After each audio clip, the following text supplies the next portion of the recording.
Incorpora Cast, o seu canal de informação e diálogo com o mercado imobiliário.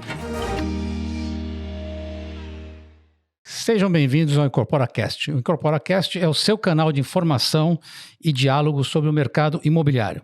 Hoje a conversa é com esse exemplar empresário, Ubirajara Freitas, ou melhor, conhecido por todo mundo como Bira, que é o CEO da Tegra Incorporadora. O Bira Freitas é engenheiro civil formado pela Universidade Mackenzie e possui MBA pelo IBMEC. Tem 40 anos de experiência no ramo de incorporação, nos setores comercial e residencial. Já participou do Conselho de Administração da Cirela, companhia em que atuou de 2004 a 2012. Hoje, Bira é o CEO da Tegra desde 2015 e também temos o prazer de ter o Bira como conselheiro da Abrainc, Associação Brasileira de Incorporadoras Imobiliárias. Vou começar aqui a pergunta para o Bira. Bira, você é um empresário com uma carreira extensa e de sucesso. Conta um pouquinho para a gente como começou e quando entrou no setor de incorporação imobiliária. Bom, é um prazer estar aqui com vocês, França. Obrigado pelo convite. Essa jornada começa no final de 1980. Eu comecei a trabalhar como engenheiro, como estagiário na época, estagiário de engenharia civil na Gomes de Almeida Fernandes, atual Gafisa, né? E lá se vão 42 anos completos, agora dia 6 de outubro de 1980, quando eu iniciei a minha carreira. Trabalhei como estagiário, posteriormente me formei como engenheiro civil, trabalhei como engenheiro de obras e tive uma oportunidade dentro do Grupo Gomes de Almeida, que na época era um grupo que, além da incorporação imobiliária, detinha uma atividade muito forte na área agrícola e agroindustrial, de trabalhar numa trading company. A Gomes de Almeida possuía uma trade e eu tive uma experiência também pequena, uma experiência de 2, 3 anos nessa trading do Grupo Gomes de Almeida. O resto foi tudo construção civil e incorporação imobiliária. Então, para ser objetivo na tua resposta, eu comecei a trabalhar com incorporação em 1980. Eu respirava construção e respirava incorporação. A Gomes de Almeida era uma incorporadora pura, né? E de lá foi uma carreira muito gratificante, muito gostosa.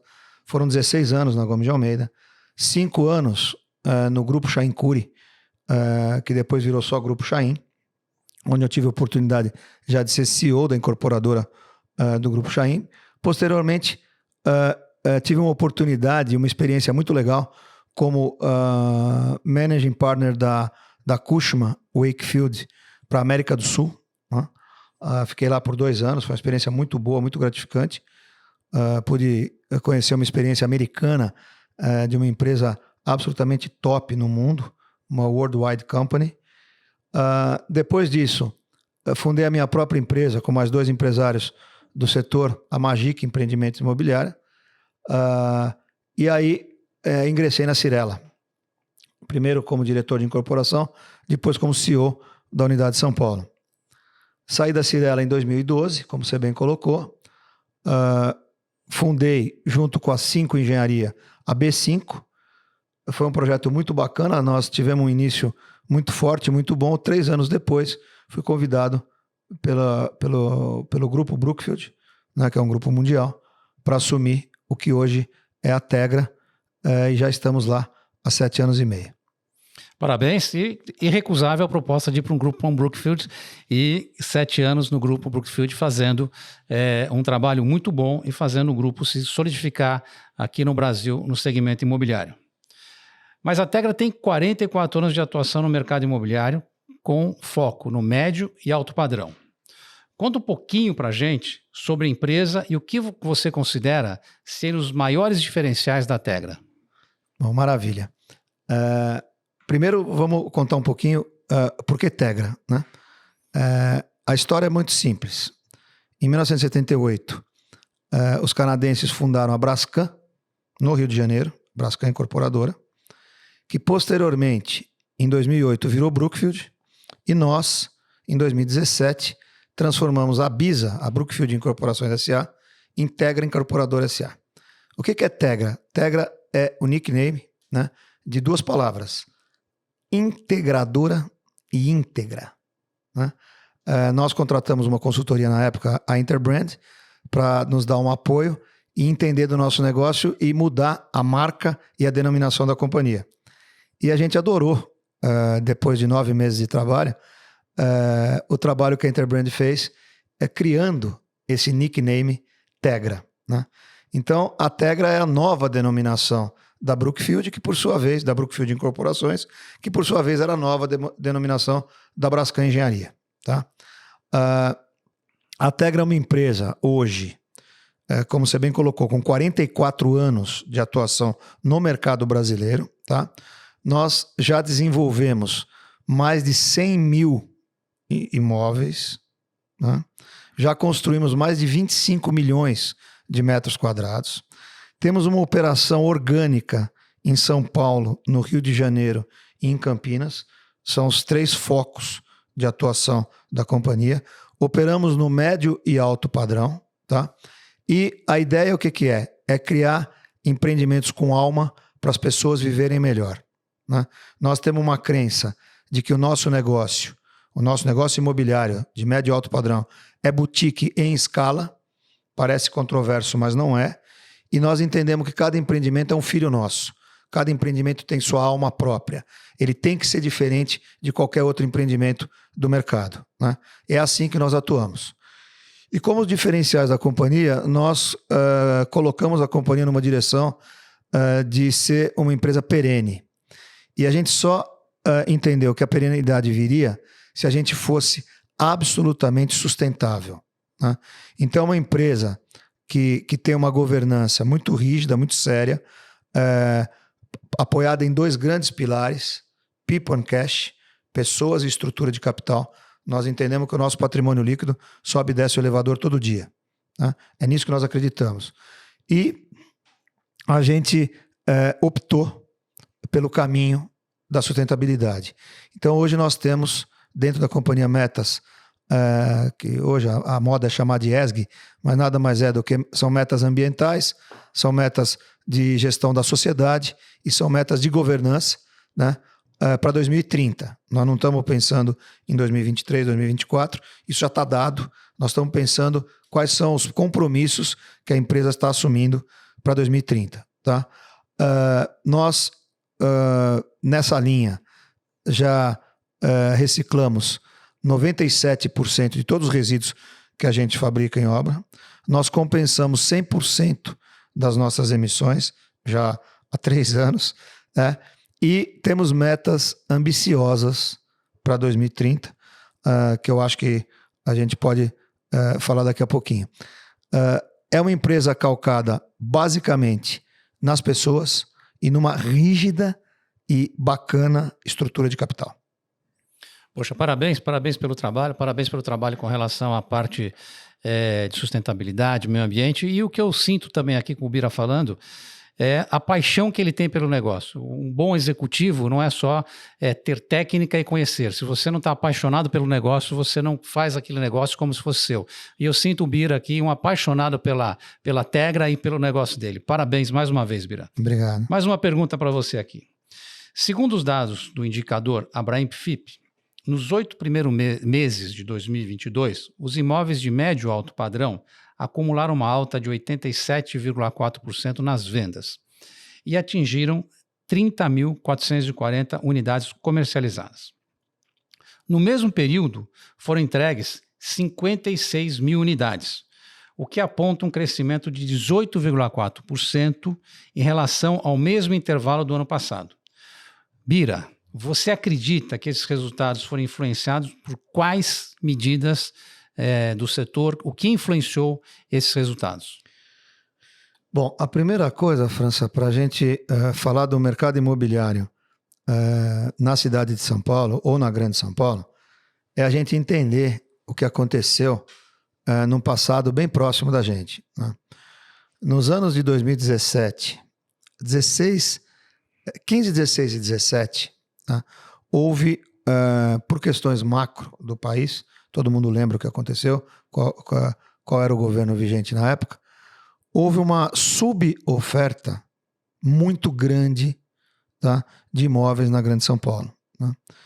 Eu diria para você, pelo levantamento, pelos cálculos que a gente fez, que pelo menos umas 120 a 150 mil unidades naqueles 3 anos deixaram de ser ofertadas e fizeram falta, já que a demanda existe, né?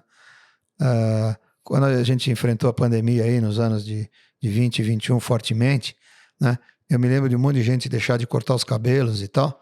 O cara fica 3 meses, 4 meses sem cortar o cabelo. Quando ele volta a cortar o cabelo no 5º mês, ele não corta o cabelo 5 vezes. Ele deixou de cortar o cabelo, o barbeiro perdeu. A demanda por imóvel, ela continua reprimida. A pessoa que precisava comprar, se ela adiou a compra, ela continua necessitando comprar o imóvel, né? E isso gerou uma demanda que começou a ser atendida na Grande São Paulo a partir do 2º semestre de 17. Aí vem o ano de 18, que atende um pouquinho mais, e 19 foi o grande ano que voltou a ter números, vamos dizer, equilibrados com a oferta, com a demanda, tá? 2020 ia ser um espetáculo, França. 2020 é uma pena. Foi o melhor bimestre que a nossa empresa viveu nos últimos 6 anos, naquela época. Ia ser um espetáculo, ia todo mundo arrebentar, o juros estava 2% ao ano, estava tudo em ordem, veio a pandemia, né? E nos pegou numa situação, como país, até muito boa, tanto é que a gente caiu menos de 4%, enquanto países desenvolvidos do mundo caíram 8%, 9%, 10%. E aí, de novo, o mercado não foi atendido em 2020. Então, se você assumir, do ponto de vista da demanda, um déficit de oferta, 15, 16, 17, combinado com déficit de oferta de 2020 em função da pandemia, mas a demanda estava lá, aí você tem os anos de 21 e 22, mesmo com tudo que aconteceu, né? A pandemia ainda não sob controle, agora 2022 com guerra, entre 2020 e 2022 uma inflação galopante, tá? Mesmo assim, a resiliência do mercado, no primeiro aspecto, está muito ligado a isso, tá? Muito ligado a uma demanda latente fortíssima por imóveis que não foi atendida, tá? O segundo aspecto é o seguinte: nós tivemos uma queda da taxa de juros que ajudou demais. Você teve uma combinação maravilhosa. A queda da taxa de juros com a inflação baixa naquele momento, tá? Então você tinha Selic a 2%, com o INCC variando 3,5%, 4%. Essa combinação foi maravilhosa e levou muita gente que nunca tinha pensado em comprar imóvel ou para uso ou para investimento, entrar nesse mercado e comprar. Isso tem uma inércia que permanece e continua. Hoje nós estamos vivendo uma situação absolutamente ao contrário. A Selic está 13,75% e a inflação no INCC, se tudo correr bem nesse ano, fecha da ordem de 8, 8,5%. Então, embora isso esteja acontecendo, é um cenário melhor do que estava há 1 ano e meio atrás, onde o INCC no pico bateu 14 no ano. 14,8 para ser mais preciso, né? Então, eu acho que a segunda coisa que fez com que esse mercado experimentasse esses números que você citou é a combinação da taxa de juros baixa, que prevaleceu por um período importante, combinado com uma inflação baixa, né? E aí tem outras coisas que são menos estruturantes e mais pontuais. Por exemplo, para o programa Minha Casa Minha Vida, todo mundo sabe, aconteceram algumas intervenções do governo mudando o teto, ajustando ao problema da inflação, que também incentivaram a esse mercado deslanchar, né? Mas eu continuo achando que o carro-chefe dos motivos, do que levou o mercado a operar nesse nível, vamos dizer, muito satisfatório de operação, não é nenhum absurdo, é um nível satisfatório, foi a altíssima demanda não atendida e reprimida por 3 anos lá de trás e o ano de 2020 com a pandemia, tá? Obrigado, Bira. Obrigado pela sua leitura sobre o mercado. Agora eu vou fazer uma pergunta aqui sobre a Tegra. Se algum número estiver errado, você me corrija, né? Mas o pessoal me informou aqui que as vendas brutas da Tegra aumentaram 2% no terceiro trimestre de 2022, no acumulado do ano até setembro, representando uma alta de 5% sobre os 3 primeiros trimestres de 2021. E foram 5 novos empreendimentos lançados. O que você atribui a estes números e quais os diferenciais dos empreendimentos em relação principalmente à velocidade de vendas? Bom, vamos lá. Os números estão corretos. Nós estamos enfrentando um ano muito complexo, tá? Embora a inflação de custos esteja mais sob controle, e ela está realmente, né? Embora o INCC esteja refletindo mais a nossa inflação de custo, pelo menos existe divergência em relação a esse tema no mercado, mas para nós o INCC está refletindo a nossa inflação de custo dos nossos empreendimentos, né? É um ano desafiador. Por quê? Porque você tem um ano com taxa de juros alta, você tem um ano com eleições, você tem um ano com Copa do Mundo deslocada no calendário. Normalmente a Copa do Mundo acontece em junho, julho. Esse ano está acontecendo em novembro, dezembro. E principalmente o tema eleições, com o Brasil completamente dividido do ponto de vista político. Então, a decisão de comprar imóvel é a decisão mais importante que existe numa família, né? É uma decisão de vida, né? No mundo desenvolvido, as famílias mudam de lares próprios 8 vezes na vida, em média. Na Argentina, 3,5, no Chile, 4 e no Brasil, 1,7. Então, na média, o brasileiro tem 1,7 imóveis próprios na vida dele toda, né? Eu sempre brinco que meu pai e minha mãe deslocaram essa média para baixo porque eles tiveram um único imóvel, moraram naquele imóvel 60 anos os dois juntos. Então, esse ano ele tem sido de um desafio muito grande. Qual foi a grande decisão que nós tomamos? Nós não vamos abaixar a margem, né? Então, como nós resolvemos não abaixar a margem, os crescimentos que nós estamos experimentando esse ano são relativos ao ano anterior, são crescimentos modestos, tá? Mas a gente prefere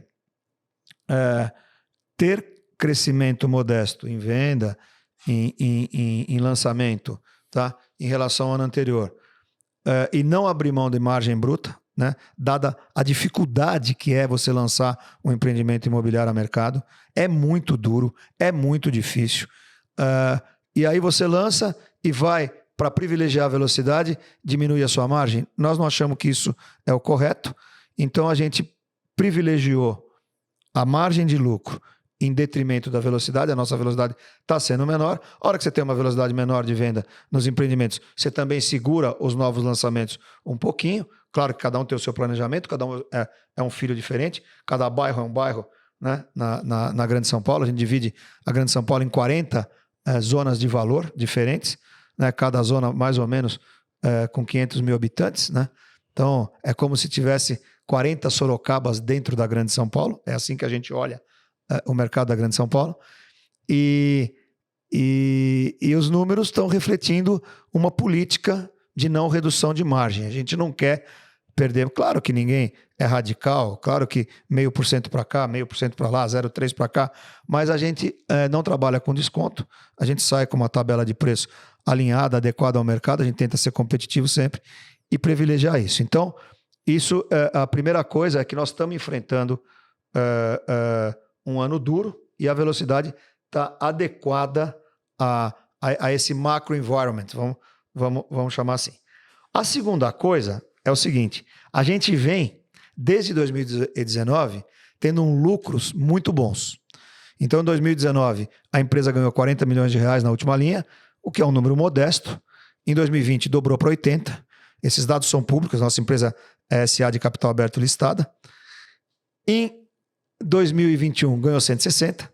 E esse ano, a gente, se fosse vender, não vai vender, mas se fosse vender o que estava programado, a gente não iria dobrar de novo, né? 40, 80 e 160, não iria chegar em 320, mas ia dar um número muito próximo de 300 milhões de lucro. Não vai dar, mas vai dar um número maior que 200, a gente ainda está apurando quanto vai ser, mas vai dar um número, dependendo das vendas finais agora de novembro, que a gente está encerrando hoje, e dezembro, o mês inteiro cheio, mas nós vamos ganhar alguma coisa da ordem de mais de 200 milhões. Então, do ponto de vista de lucro, a empresa vem atingindo objetivos crescentes. Nós estamos muito felizes com o lucro no bottom line da companhia, preservando a estrutura de capital e colocando como centro do negócio nosso as pessoas. Parabéns, Bira. E quando eu te escuto, eu diria que o teu discurso cai como uma luva para qualquer investidor, né? O que você está falando aqui sobre a gestão da sua empresa, privilegiar a margem bruta e os aumentos de lucratividade que você tem, é aquilo que todo investidor quer escutar e aquilo que é aquela empresa que todo investidor quer investir. Então, mais uma vez, parabéns aí pela sua gestão na frente à Tegra. Obrigado. Aqui na Brain, que você participa da Brain, que você participa do conselho, você sabe que a gente está fazendo várias ações que induzem as empresas associadas a adotarem medidas de acordo com as premissas do ESG. A Tegra, eu tive a oportunidade, inclusive, de estar com um diretor de vocês falando sobre ESG, fiquei muito bem impressionado. Vocês são exemplo de boas práticas. Eu queria que você comentasse um pouquinho as ações que a Tegra está fazendo com relação a ESG. Bom, obrigado pela pergunta, Francis, porque isso permite a gente poder contar um pouquinho de uma decisão de vida que nós tomamos lá atrás, né? Eu assumi a empresa em julho de 15 e no meio de 16, maio, junho de 16, nós começamos a debater, né, como é que a gente poderia se diferenciar, mas diferenciar mesmo, criando alguma coisa que fosse DNA da companhia para o futuro. E o tema foi sempre a perenização. Quer dizer, nós temos que ser perene, tá? E aí, vamos criar alguma coisa que nos diferencie da concorrência, já que o mercado é altamente competitivo. Nos 3 mercados de operação nossos, São Paulo, Rio de Janeiro e Campinas, nós temos concorrentes de altíssima qualidade nos 3 mercados. E a gente optou, né? E aí foi uma decisão do comitê executivo da companhia, apoiada pelo board nosso, pelo conselho. Optamos pela sustentabilidade, né? Que tratava naquele momento, no início, muito da letrinha E do ESG, né? Ambiental, social e governança, né? Environmental, social and governance. E a gente foi muito forte no tema ambiental, né? E começamos a debater tudo que a gente tinha que fazer dentro da companhia e aquilo virou decisão de vida. O que significa decisão de vida? Primeira coisa, nós temos metas claras nessa linha, né? Segundo, já que nós temos as metas, essas metas elas permeiam a organização como um todo e viram parte da remuneração variável das pessoas, tá? Isso foi uma decisão que a gente tomou lá atrás. Quer dizer, não adianta a gente querer fazer um programa para a companhia descolado do resultado econômico da companhia. Então, para nós, o programa de sustentabilidade, tudo que está em volta das 3 letrinhas, tá, significa primeiro ganhar dinheiro. Então, o tema central da empresa é o governance. Dentro do governance, nós temos muitas atividades. Muitas. Nós temos comitê de performance, nós temos área de risco de crédito, nós temos área de risco empresarial, né? Nós temos uma área de compliance fortíssima dentro do governance. Nós temos a gestão do G&A, que é feita com mão de ferro total, né? Então, e nós temos uma estrutura de capital adequada ao plano, ao business plan, ao budget da companhia para dar lucro. Sem lucro e sem um bom G, não existe o E e o S. Então, isso foi uma coisa que a gente definiu a zero de jogo lá atrás, quando a gente partiu para definir o ambiental, né? E o que a gente fez? A gente colocou isso, na época foi top-down, hoje permeia pela empresa inteira, hoje todo mundo acha um monte de atitude maravilhosa e tal, mas na época ficavam olhando para mim, por quê? Porque às vezes no curto prazo, uma atitude ambiental correta é mais cara do que uma atitude normal, no ciclo normal de como as coisas andam, tá? E aí você tem que optar, quer dizer, eu quero pensar no longo prazo e gastar um pouquinho mais no curto, ou eu vou privilegiar só o curto e ganhar sempre e vou estar vivo sempre. É uma decisão de vida. A gente privilegiou o primeiro item, né? A primeira opção. Então, a primeira grande coisa que eu acho que quem entrar nessa tem que saber é que isso é uma decisão da companhia. é uma decisão do presidente, é uma decisão dos acionistas, né? E é entrar para valer, não é entrar para brincar, não é entrar para fazer marketing. Aliás, a gente começou a divulgar as nossas ações depois que a gente já tinha feito muita coisa, né? Muita coisa. Aí nós achamos que era o momento de divulgar até para ajudar o mercado imobiliário no particular e o mercado brasileiro no geral, né? Hoje a nossa empresa é procurada por um monte de associações, de imprensa, de não sei o que não tem nada a ver com o mercado imobiliário, para entender por que uma incorporadora atua dessa forma. Tá? Então, eu acho que a primeira grande decisão é o seguinte: tenha lucro, seja rentável, ganhe dinheiro, coloque a estrutura de capital e as pessoas como centro dos negócios, e aí você pode pensar em ESG. Tá? Então, eu acho que é a primeira coisa. E isso é, obviamente, uma decisão de longo prazo. Você não resolve a vida ambiental de uma companhia que atua, na teoria, agredindo o meio ambiente de hoje para amanhã. Você não resolve. Tá? Bom, a segunda coisa é que a gente fez, a gente criou um relatório ambiental chamado GRI. O que é o GRI? GRI é um relatório, quem tiver curiosidade entra no site da Tegra e vai ver lá, né, de todas as atitudes Tegra em relação ao meio ambiente. Tudo que a gente está fazendo para melhorar a nossa atuação, para a gente ser um ator não detrator, e sim um ator construtor de um meio ambiente melhor. Tá? O primeiro relatório, França, levou 1 ano e meio para ser feito, trabalhando sem parar, né? Foi do ano de 2019, foi base 19. Então, esse ano de 22 é o 4º ano que a gente faz o relatório GRI.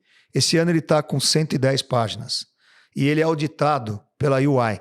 Assim como a nossa empresa contabilmente é auditada pela UI, todas as nossas atitudes ambientais são auditadas pela UI nesse relatório chamado GRI, que é um formato de relatório que as empresas, vamos dizer, ambientalmente comprometidas, elas emitem. Né? É um relatório e ali dentro tem inclusive os compromissos nossos para os anos futuros. O que é o nosso compromisso maior? É 2030.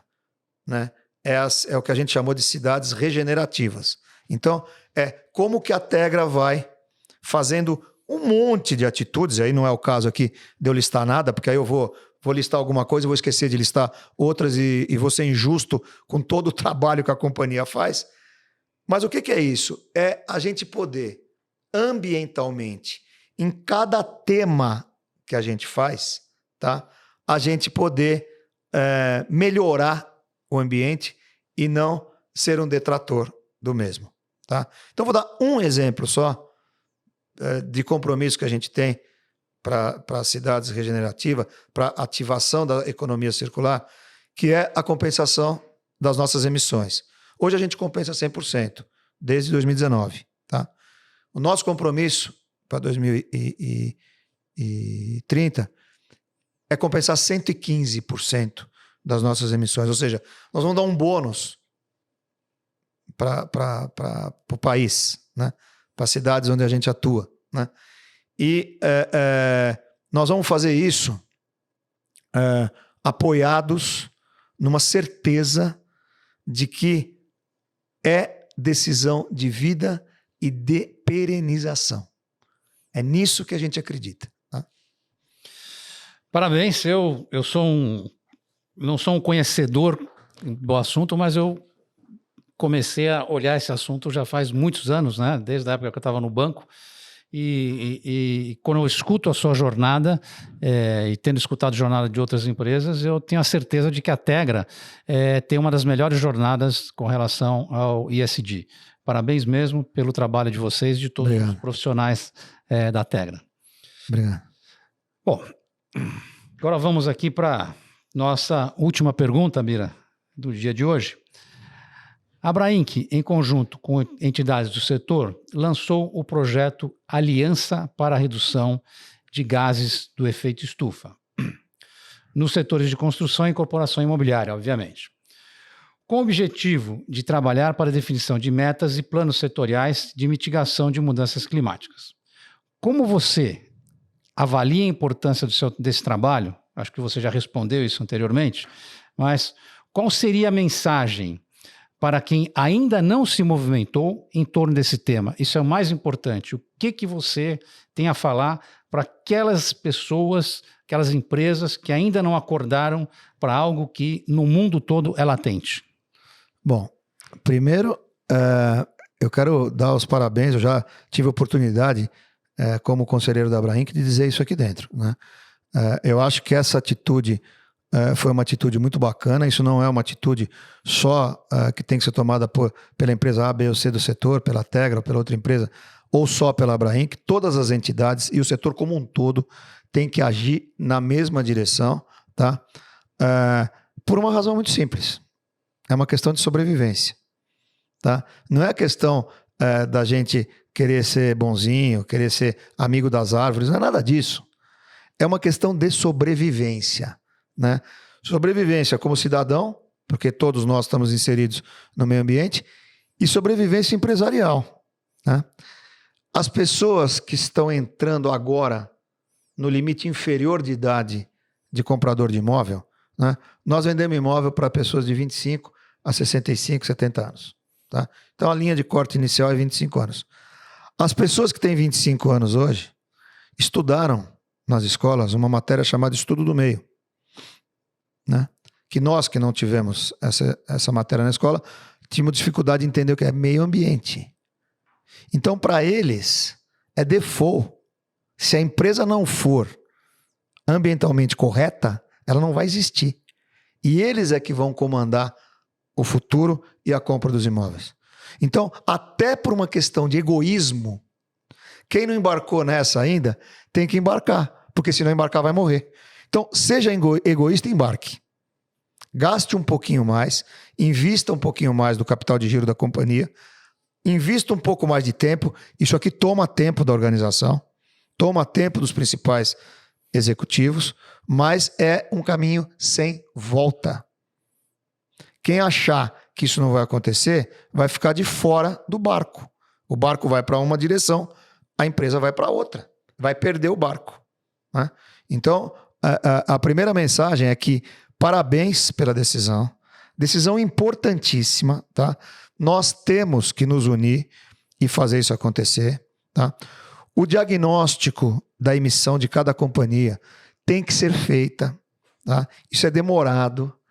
Quem nunca participou, quem não tem isso dentro do seu DNA, quem não entende disso, sofre, tá? Nós sofremos, como Tegra nós sofremos. Eu já tinha feito isso antes, tá? Eu comecei esse assunto para valer, com seriedade, como eu gosto de fazer as coisas, em 2009.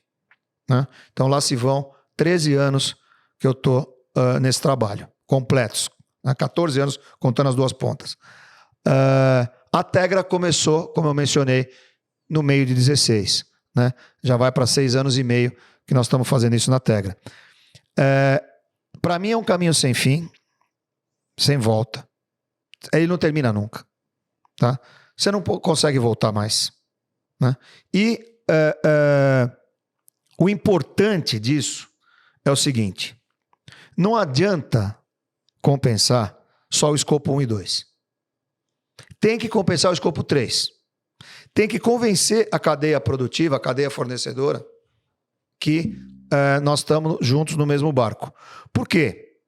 Porque as emissões do setor no mundo significam mais ou menos 30% do total das emissões do planeta.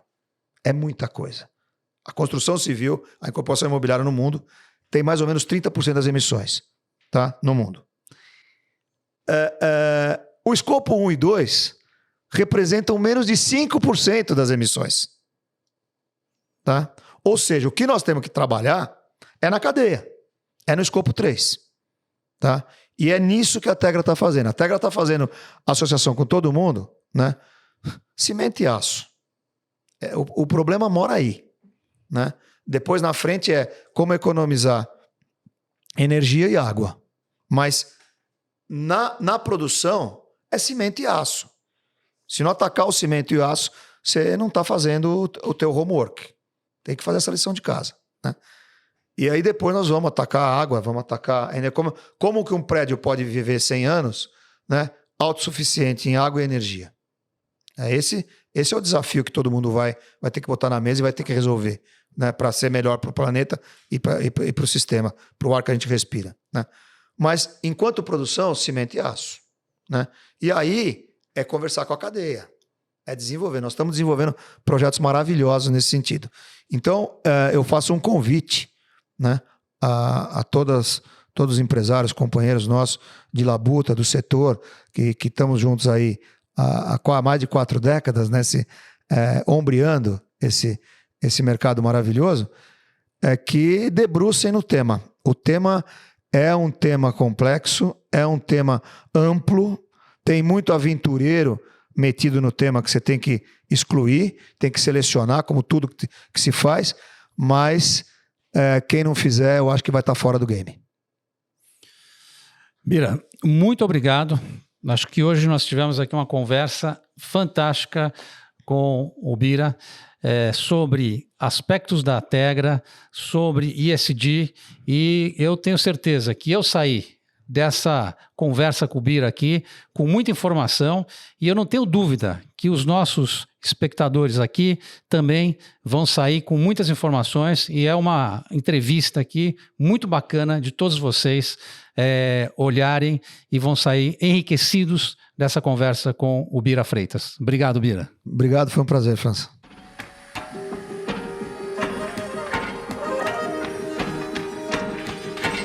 Incorpora Cast, o seu canal de informação e diálogo com o mercado imobiliário.